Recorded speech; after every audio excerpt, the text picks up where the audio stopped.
Bonjour à tous et bienvenue. Alors je vous propose aujourd'hui de découvrir ensemble comment avec une X-Tool F1 Ultra on peut réaliser des médailles de bonne qualité. On va voir ici la réalisation des graphismes, la conception, comment utiliser le logiciel et comment finaliser vos médailles pour avoir un look parfait.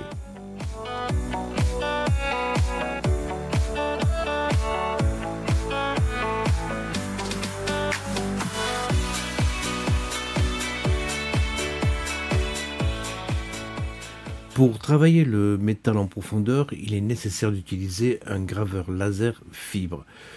Ici, on va utiliser la F1 Ultra.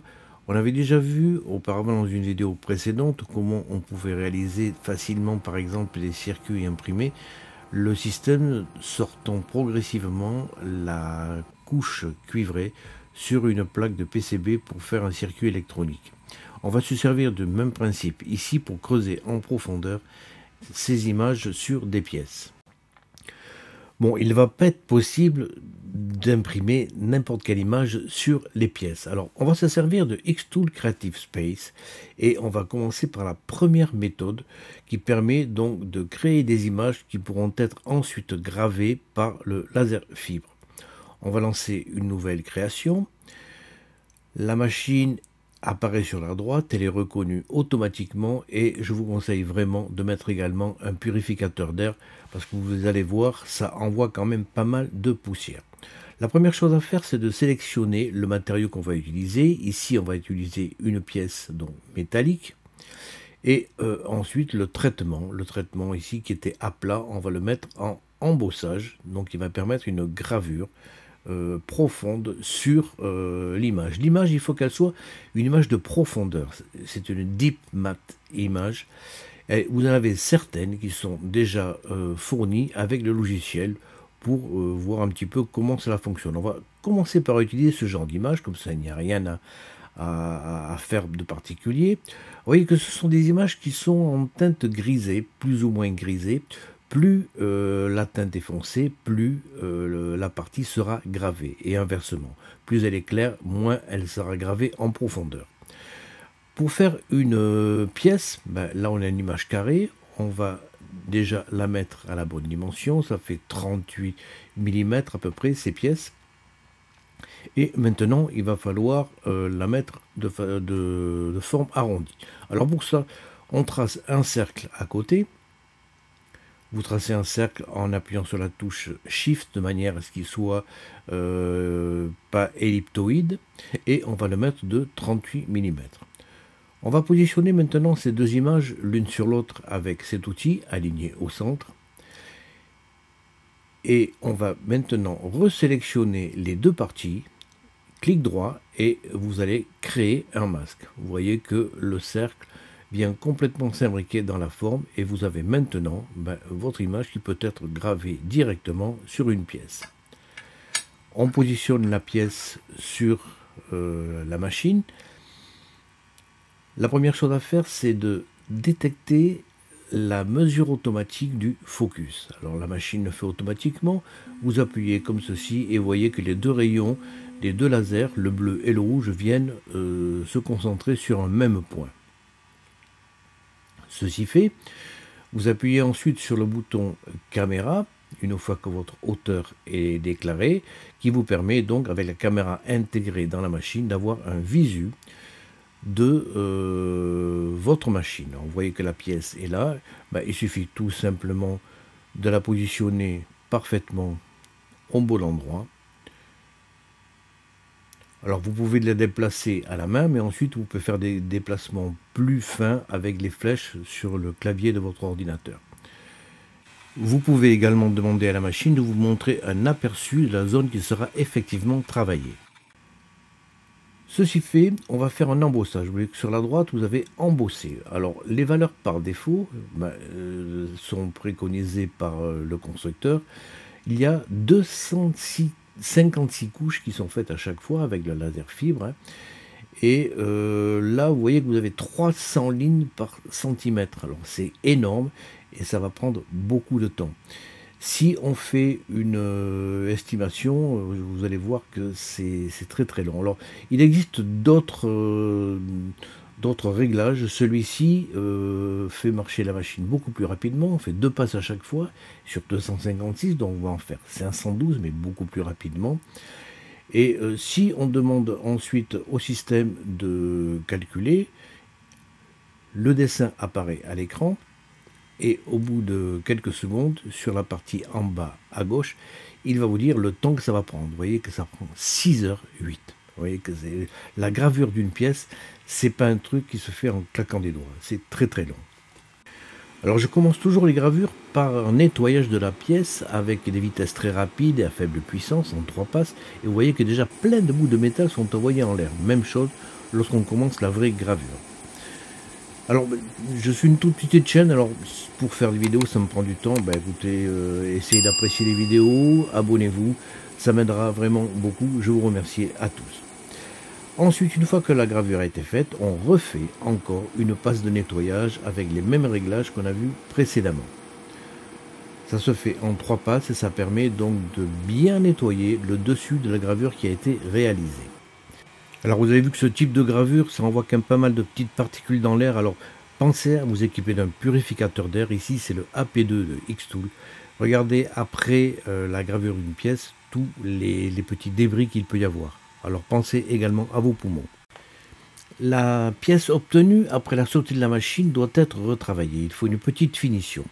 Alors pour cela il va falloir la poncer avec une laine d'acier 000.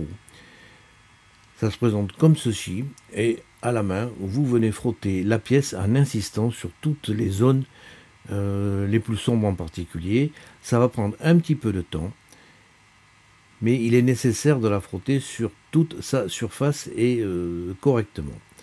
Une fois que vous avez fait ceci, regardez un petit peu toutes les saletés que ça a donné sur le chiffon, et vous avez une pièce qui est un petit peu brillante comme ça. Maintenant, on va lui donner un aspect un peu ancien, et pour ça, on va utiliser du Brass Black Metal Finish qui va permettre de noircir la pièce. Vous remuez un petit peu le flacon, l'application est très simple. Vous faites ça avec un pinceau brosse, vous l'appliquez sur toute la surface de la pièce, en essayant de ne pas oublier de zone, et ensuite vous laissez sécher pendant une petite minute. Voilà, c'est tout ce qu'il y a à faire. Il est conseillé de prendre des gants quand même pour manipuler la pièce. Les produits peuvent être toxiques. Voilà un petit peu l'aspect de la pièce une fois le produit appliqué. Ensuite, un petit rinçage à l'eau claire. Et il va être nécessaire ensuite de bien l'essuyer. Et vous frottez avec un chiffon. Voilà la pièce une fois rincée, vous la frottez avec un chiffon de manière à la rendre plus brillante. Alors, vous allez voir, alors ça prend un petit peu, vous voyez, faire une pièce comme ça prend quand même pas mal de temps. La gravure et ensuite le post-traitement. Voilà un petit peu ce que ça donne. Alors on voit pas tellement bien à la caméra, mais ça a un bon look vraiment. Vous faites un très léger ponçage encore au 000 une fois que vous avez fait ceci, et vous réessuyez une dernière fois votre pièce. Et vous allez avoir tous les reliefs qui vont ressortir. Et vous voyez que ça a une belle gueule quand même. Et avec un type un petit peu ancien. Alors voilà, quand vous avez plusieurs pièces, vous pouvez en traiter plusieurs en même temps. On les rince, on les essuie ensuite l'une après l'autre. Et vous obtenez ainsi des pièces de très bonne qualité. Vous pouvez même faire une gravure double face. Celle-ci, c'est une pièce pour un donjon et dragon, pour faire un pile ou face. Et c'est quand même assez chouette. Alors, comment obtient-on ces images de profondeur? Si vous faites une recherche sur Deep Map Images sur Internet, vous allez en trouver des toutes faites et vous pourrez les utiliser directement sur votre graveuse. Mais on peut également en dessiner. Alors là, je vais reprendre une image qui a été faite dans une vidéo précédente. On avait fait des dessous de verre. Vous avez votre image qui offre un certain aspect de relief. Et cette image, quand vous faites un clic droit dessus, vous pouvez la sauvegarder au format SVG. Alors, c'est ce qu'on va faire. On va la sauvegarder, on va lui donner un nom pirate, par exemple. Ça me paraît approprié. Alors, ces images-là ont été faites par intelligence artificielle, directement avec le logiciel fourni par Xtool. Et vous donnez vos directives. Là, j'avais demandé de faire une tête de pirate de façon un petit peu bas-relief. Et ça donne ça. Maintenant, comment on va faire ces images donc DeepMap? Alors, vous allez dans ce menu et vous choisissez Traitement des images. Choisissez ensuite la dernière option. Il vous est demandé de télécharger une image. On va télécharger l'image que l'on a fait. Et bien sûr, le système, vous voyez le message en haut de l'écran, n'accepte pas le SVG. Donc on transforme l'image en JPEG, par exemple, avec un logiciel trouvé sur Internet. Il vous dit quelle est la surface que vous voulez utiliser. Ben, on va faire une surface de 1 sur 1. Et ensuite, vous choisissez dans le menu Embosser et vous faites Générer. Alors ça prend un petit peu de temps. Il faut que l'image soit envoyée par Internet au serveur et ensuite elle revient sous format, vous voyez, un petit peu ces teintes de nuageuses, un petit peu comme ça, et qui donc vont pouvoir être utilisées pour faire une gravure en 3D avec la F1 Ultra. Même chose, vous la mettez à la bonne dimension, vous dessinez un cercle autour et vous allez pouvoir graver directement votre image sur une pièce. Donc ça, c'est une méthode pour faire une image adéquate avec le logiciel. Mais ça ne marche pas toujours très bien. Là, je viens juste d'avoir un petit-fils, alors j'ai voulu le prendre en photo, et là, il est dans son landau, et vous voyez que l'image que ça m'a donné, ça m'a mis des yeux très écartés, il y a des artefacts, ça ne ressemble pas du tout à l'image d'origine. L'intelligence artificielle a trop travaillé. Donc là, il faut que je trouve une autre solution. Vous avez des logiciels comme DepthR que vous trouvez sur Internet et qui vous permet de travailler vos images et de créer des images donc permettant la gravure en 3D. On va charger une image. Alors là, c'est pas la même, c'est ma femme et moi.